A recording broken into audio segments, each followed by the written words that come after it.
Hello बच्चों, चलिए इस प्रश्न को पढ़ते हैं और समझते हैं कि प्रश्न में हमें क्या बोला गया है। तो प्रश्न हमारा है कि यदि माध्य विचलन 12 हो तो मानक विचलन क्या होगा। ठीक है, तो ये हमसे 4 विकल्प दिया गया है और 4 विकल्पों में से कौन सा हमारा मानक विचलन का विकल्प होगा सही, ये हमसे पूछा गया है। तो चलिए इस प्रश्न को हल करने से पहले मुख्य अवधारणा को देख लेते हैं। ठीक है, तो मुख्य अवधारणा, तो यहाँ पे अगर हम सबसे पहले बात करें तो हमें पता होता है कि जो माध्य विचलन और मानक विचलन दोनों में जो संबंध होता है वो हमारा क्या होता है।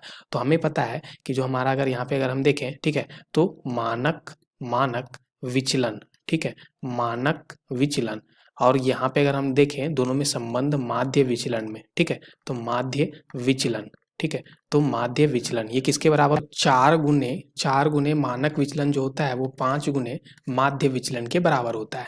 ये हमें सूत्र पता होता है। अब इसी तरह से इस सूत्र का हम लोग प्रयोग करके इस प्रश्न को हल कर लेते हैं।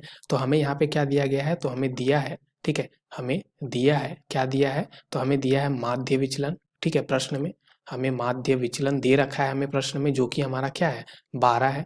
हमसे पूछा गया है यहाँ पे मानक विचलन। ठीक है, हमें क्या पूछा गया है, मानक विचलन का सूत्र। ठीक है, तो माफ कीजिएगा, मानक विचलन का हमारा यहाँ पे कितना मान होगा ये हमसे पूछा गया है।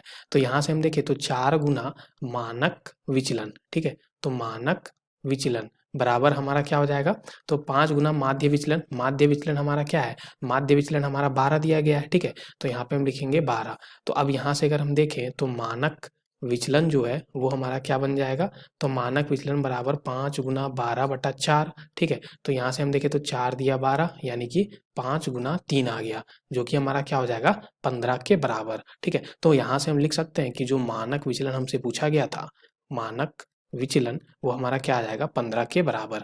अब देख लेते हैं कौन सा विकल्प हमारा 15 है। ठीक है, तो दिए गए विकल्पों में अगर हम देखें तो 15 हमारा कोई भी विकल्प में नहीं है, यानी कि पहले विकल्प में 75 था, दूसरे विकल्प में 12, तीसरे विकल्प में 24। तो यहाँ पे हमारे दिए गए विकल्प में हमारा 15 कोई भी विकल्प में उपस्थित नहीं है। इसलिए इस प्रश्न का जो सही उत्तर होगा वो हमारा चौथा होगा, चौथा विकल्प उपरोक्त में से कोई नहीं। तो आशा करते हैं कि आपको इस प्रश्न का हल समझ में आ गया होगा। धन्यवाद बच्चों।